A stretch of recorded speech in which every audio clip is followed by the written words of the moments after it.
राधे राधे दोस्तों, आज हम 16वां अध्याय करेंगे जिसका नाम है जय विजय का वैकुंठ से पतन।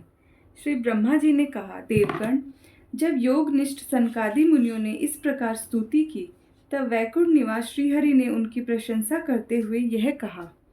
श्री भगवान ने कहा, मुनिगण, ये जय विजय मेरे पार्षद है। इन्होंने मेरी कुछ भी परवाह न करके आपका बहुत बड़ा अपराध किया है। आप लोग भी मेरे अनुगत भक्त हैं, अतः इस प्रकार मेरी ही अवज्ञा करने के कारण आपने इन्हें जो दंड दिया है वह मुझे भी अभिमत है। ब्राह्मण मेरे परम आराध्य है। मेरे अनुचरों के द्वारा आप लोगों का जो तिरस्कार हुआ है उसे मैं अपना ही किया हुआ मानता हूँ। इसलिए मैं आप लोगों से प्रसन्नता की भिक्षा मांगता हूँ। सेवकों के अपराध करने पर संसार उनके स्वामी स्वामी का ही नाम लेता है। वह अपयश उसकी कीर्ति को इस प्रकार दूषित कर देता है जैसे त्वचा को चर्म रोग। मेरी निर्मल सुयश सुधा में गोता लगाने से चांडाल पर्यंत सारा जगत तुरंत पवित्र हो जाता है।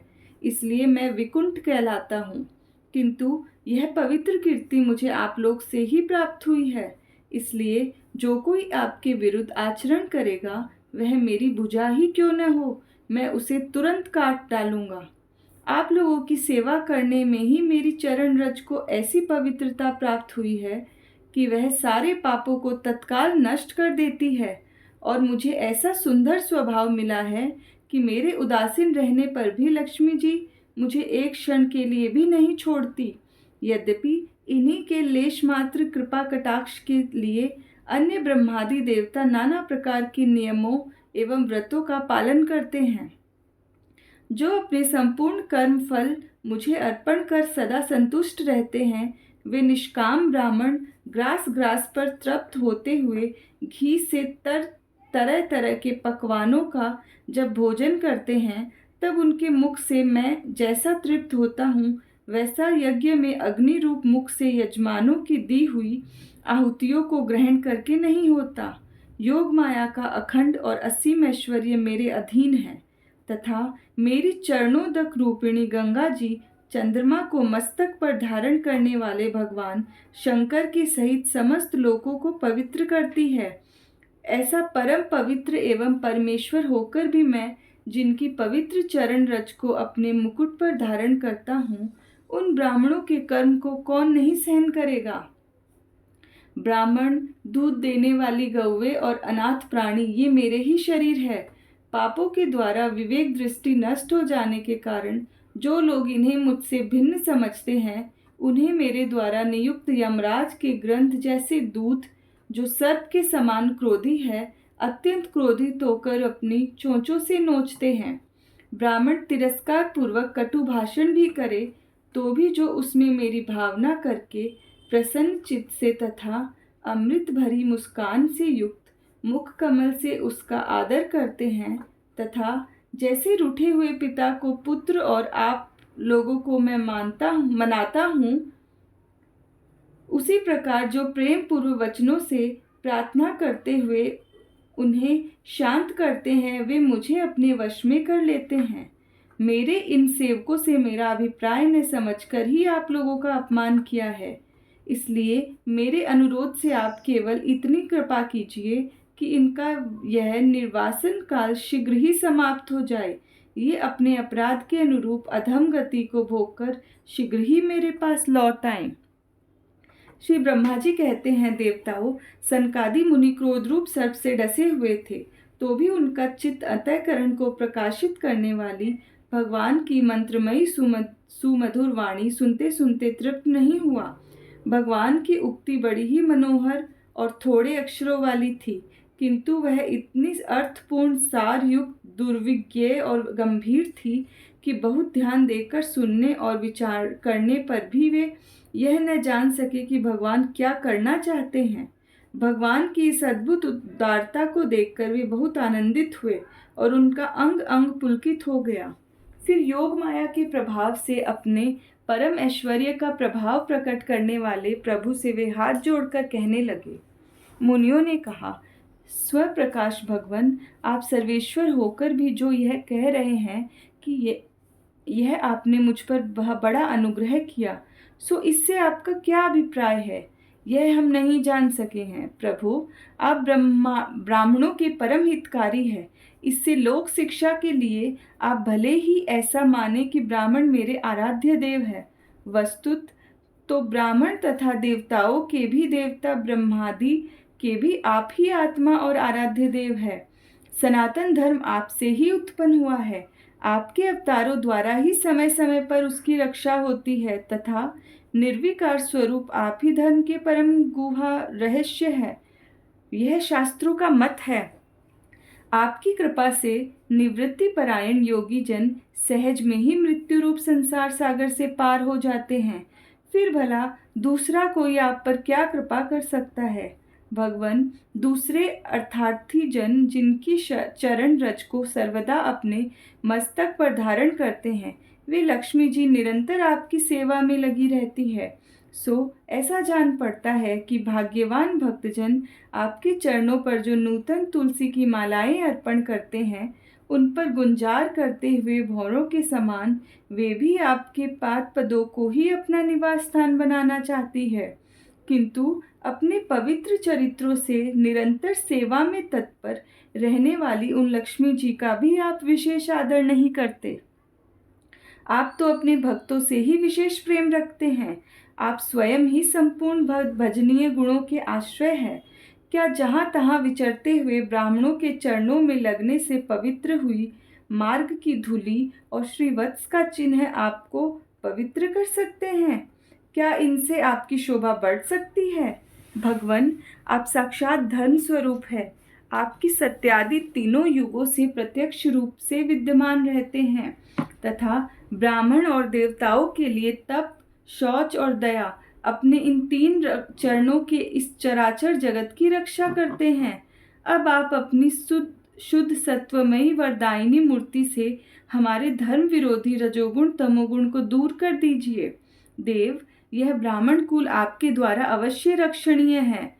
यदि साक्षात धर्मरूप होकर भी आप सुमधुर वाणी और पूजनादि के द्वारा इस उत्तम कुल की रक्षा न करें, तो आपका निश्चित किया हुआ कल्याण मार्ग ही नष्ट हो जाए, क्योंकि लोक तो श्रेष्ठ पुरुषों के आचरण को ही प्रमाण रूप से ग्रहण करता है। प्रभु, आप सत्व गुण की खान हैं और सभी जीवों का कल्याण करने के लिए उत्सुक है। इसी से आप अपनी शक्ति रूप राजा आदि के द्वारा धर्म के शत्रुओं का संहार करते हैं। क्योंकि वेद मार्ग का उच्छेद आपको अभिष्ट नहीं है, आप त्रिलोकीनाथ और जगतपति पालक होकर भी ब्राह्मणों के प्रति इतने नम्र रहते हैं। इससे आपके तेज की कोई हानि नहीं होती। यह तो आपकी लीला मात्र है। सर्वेश्वर, इन द्वारपालों को आप जैसा उचित समझे वैसा दंड दे अथवा पुरस्कार रूप में इनकी वृत्ति बढ़ा दे। हम निष्कपट भाव से इस प्रकार आपसे सहमत है, अथवा हमने आपके इस निरपराध अनुचरों को शाप दिया है, इसके लिए हम ही को उचित दंड दे। हमें यह भी सहर्ष स्वीकार है। श्री भगवान ने कहा, मुनिगण, आपने इन्हें जो शाप दिया है, सच जानिए वह मेरी ही प्रेरणा से हुआ है। अब ये शीघ्र ही दैत्य योनि को प्राप्त होंगे और वहां क्रोधावेश से बढ़ी हुई एकाग्रता के कारण शुद्ध योग संपन्न होकर फिर जल्दी ही मेरे पास लौट आएंगे।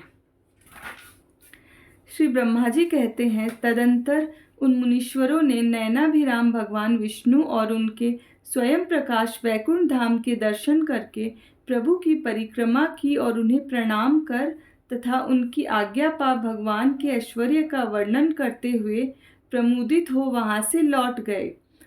फिर भगवान ने अपने अनुचरों से कहा, जाओ, मन में किसी प्रकार का भय मत रखो, तुम्हारा कल्याण होगा। मैं सब कुछ करने में समर्थ होकर भी ब्रह्म तेज को मिटाना नहीं चाहता, क्योंकि ऐसा ही मुझे अभिमत भी है।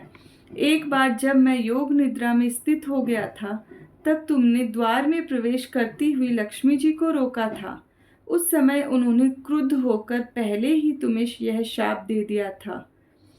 अब दैत्य योनि में मेरे प्रति क्रोधाकार वृत्ति रहने से तुम्हें जो एकाग्रता होगी, उससे तुम इस विप्र तिरस्कार जनित पाप से मुक्त हो जाओगे और फिर थोड़े ही समय में मेरे पास लौट आओगे। द्वारपालों को इस प्रकार आज्ञा दे भगवान ने विमानों की श्रेणियों से सुसज्जित अपने सर्वाधिक श्री संपन्न धाम में प्रवेश किया। वे देवश्रेष्ठ जय विजय तो ब्रह्मा शाप के कारण उस अलंघनीय भगवत धाम में ही श्रीहीन हो गए तथा उनका सारा गर्व गलित हो गया। पुत्रों, फिर जब वे वैकुंठ लोक से गिरने लगे तब वहां श्रेष्ठ विमानों पर बैठे हुए वैकुंठ वासियों में महान हाहाकार मच गया। इस समय दिति के गर्भ में स्थित जो कश्यप जी का उग्र तेज है, उसमें भगवान के उन पार्षद प्रवरों ने ही प्रवेश किया है। उन दोनों असुरों के तेज से ही तुम सबका तेज फीका पड़ गया है। इस समय भगवान ऐसा ही करना चाहते हैं। जो आदि पुरुष संसार की उत्पत्ति, स्थिति और लय के कारण हैं, जिनकी योग माया को बड़े बड़े योगी जन भी बड़ी कठिनता से पार कर सकते हैं, वे सत्वादी तीनों गुणों के नियंता श्री हरि ही हमारा कल्याण करेंगे। अब इस विषय से हमारे विशेष विचार करने से क्या लाभ हो सकता है। राधे राधे दोस्तों, अब हम 17वां अध्याय करेंगे। हिरण्यकशिपु और हिरण्याक्ष का जन्म तथा हिरण्याक्ष की दिग्विजय। श्री मैत्रेय जी ने कहा, विदुर जी, ब्रह्मा जी के कहने से अंधकार का कारण जानकर देवताओं की शंका निवृत्त हो गई और फिर वे सब स्वर्लोक को चले गए। इधर दिति को अपने पतिदेव के कथनानुसार पुत्रों की ओर से उपद्रवादि की आशंका बनी रहती थी।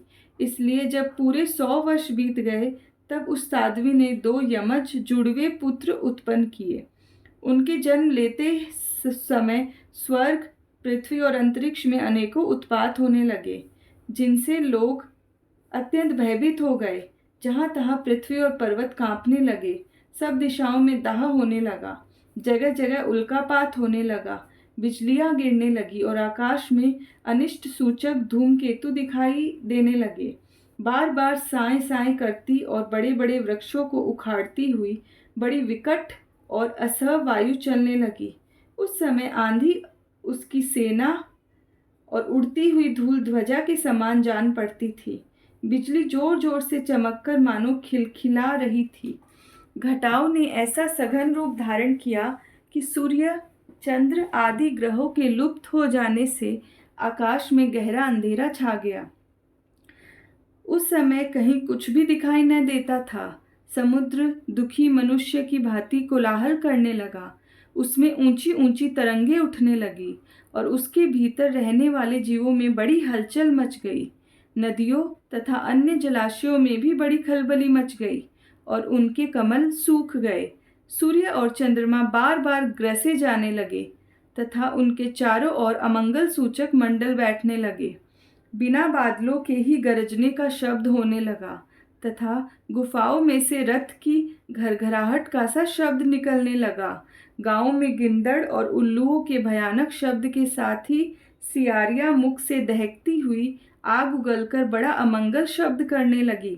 जहां तहां कुत्ते अपनी गर्दन ऊपर उठाकर कभी गाने और कभी रोने के समान भांति भांति के शब्द करने लगे। विदुर जी, झुंड के झुंड गधे अपने कठोर खुरों से पृथ्वी खोदते और रेंकने का शब्द करते मतवाले होकर इधर उधर दौड़ने लगे। पक्षी गधों के शब्द से डरकर रोते चिल्लाते अपने घोंसलों में उड़ने लगे। अपनी खिड़कों में बंधे हुए और वन में चरते हुए गाय, बैल आदि पशु डर के मारे मलमूत्र त्यागने लगे। गौवें ऐसी डर गई कि दूहने पर उनके थनों से खून निकलने लगा। बादल पीप की वर्षा करने लगे। देव मूर्तियों की आंखों से आंसू बहने लगे और आंधी के बिना ही वृक्ष उखड़ उखड़ कर गिरने लगे। शनि, राहु आदि क्रूर ग्रह प्रबल होकर चंद्र, बृहस्पति आदि सौम्य ग्रहों तथा बहुत से नक्षत्रों को लांघकर वक्र गति से चलने लगे तथा आपस में युद्ध करने लगे। ऐसे ही और भी अनेकों भयंकर उत्पात देखकर सनकादि के सिवा और सब जीव भयभीत हो गए तथा उन उत्पातों का मर्म न जानने के कारण उन्होंने यही समझा कि अब संसार का प्रलय होने वाला है। वे दोनों आदि दैत्य जन्म के अनंतर शीघ्र ही अपने फौलाद के समान कठोर शरीरों से बढ़कर महान पर्वतों के सदृश हो गए तथा उनका पूर्व पराक्रम भी प्रकट हो गया।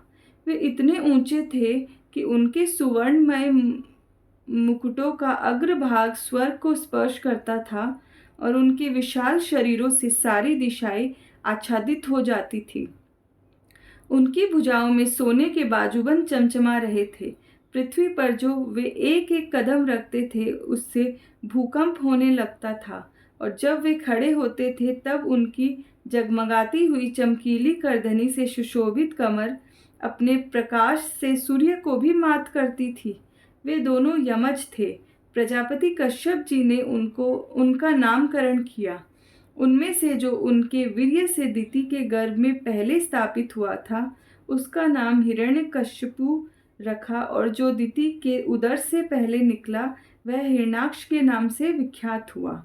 हिरण्यकश्यपु ब्रह्मा जी के वश से मृत्यु भय से मुक्त हो जाने के कारण बड़ा उद्धत हो गया था। उसने अपने भुजाओं के बल से लोकपालों के सहित तीनों लोकों को अपने वश में कर लिया। वह अपने छोटे भाई हिरण्याक्ष को बहुत चाहता था और वह भी सदा अपने बड़े भाई का प्रिय कार्य करता रहता था। एक दिन वह हिरण्याक्ष हाथ में गदा लिए युद्ध का अवसर ढूंढता हुआ स्वर्गलोक में जा पहुंचा। उसका वेग बड़ा असह्य था। उसके पैरों में सोने के नुपुरों की झनकार हो रही थी। गले में विजय सूचक माला धारण की हुई थी और कंधे पर विशाल गदा रखी हुई थी। उसके मनोबल, शारीरिक बल तथा ब्रह्मा जी के वर ने उसे मतवाला कर रखा था, इसलिए वह सर्वथा निरंकुश और निर्भय हो रहा था। उसे देखकर देवता लोग डर के मारे वैसे ही जहां तहां छिप गए जैसे गरुड़ के डर से सांप छिप जाते हैं। जब दैत्यराज हिरण्याक्ष ने देखा कि मेरे तेज के सामने बड़े बड़े गर्वीले इंद्रादि देवता भी छिप गए हैं, तब उन्हें अपने सामने न देखकर वह बार बार भयंकर गर्जना करने लगा। फिर वह महाबली दैत्य वहां से लौटकर जल क्रीड़ा करने के लिए मतवाले हाथी के समान गहरे समुद्र में घुस गया, जिसमें लहरों की बड़ी भयंकर गर्जना हो रही थी। जो ही उसने समुद्र में पैर रखा कि डर के मारे वरुण के सैनिक जलचर जीव हकबका गए, और किसी प्रकार की छेड़छाड़ न करने पर भी वे उसकी धाक से ही घबराकर बहुत दूर भाग गए। महाबली हिरण्याक्ष अनेक वर्षों तक समुद्र में ही घूमता और सामने किसी प्रतिपक्षी को न पाकर बार बार वायु वेग से उठी हुई उसकी प्रचंड तरंगों पर ही अपनी लोहमयी गदा को आजमाता रहा। इस प्रकार घूमते घूमते वह वरुण की राजधानी विभावरीपुरी में जा पहुंचा, जहां पाताल लोक के स्वामी जलचरों के अधिपति वरुण जी को देखकर उसने उनकी हंसी उड़ाते हुए नीच मनुष्य की भांति प्रणाम किया और कुछ मुस्कुराते हुए व्यंग से कहा, महाराज, मुझे युद्ध की भिक्षा दीजिए। प्रभो, आप तो लोकपालक राजा और बड़े कीर्तिशाली है। जो लोग अपने को बांका वीर समझते हैं उनके वीर्य मद को भी आप चूर्ण कर चुके हैं, और पहले एक बार आपने संसार के समस्त दैत्य दानवों को जीतकर राजसूय यज्ञ भी किया है। उस मंदोन्मत्त शत्रु के इस प्रकार बहुत उपहास करने से भगवान वरुण को क्रोध तो बहुत आया, किंतु अपने बुद्धि बल से वे उसे पी गए और बदले में उससे कहने लगे, भाई, हमें तो अब युद्धादि का कोई चाव नहीं रह गया है। भगवान पुराण पुरुष के सिवा हमें और कोई ऐसा दिखता ही नहीं जो तुम जैसे रणकुशल वीर को युद्ध में संतुष्ट कर सके। दैत्यराज, तुम उन्हीं के पास जाओ, वे ही तुम्हारी कामना पूरी करेंगे। तुम जैसे वीर उन्हीं का गुणगान किया करते, वे बड़े वीर है। उनके पास पहुंचते ही तुम्हारी सारी शेखी पूरी हो जाएगी और तुम कुत्तों से घिरकर वीर शैया पर शयन करोगे। वे तुम जैसे दुष्टों को मारने और सत्पुरुषों पर कृपा करने के लिए अनेक प्रकार के रूप धारण किया करते हैं। दोस्तों, अब हम 18वां अध्याय करेंगे, जिसका नाम है हिरण्याक्ष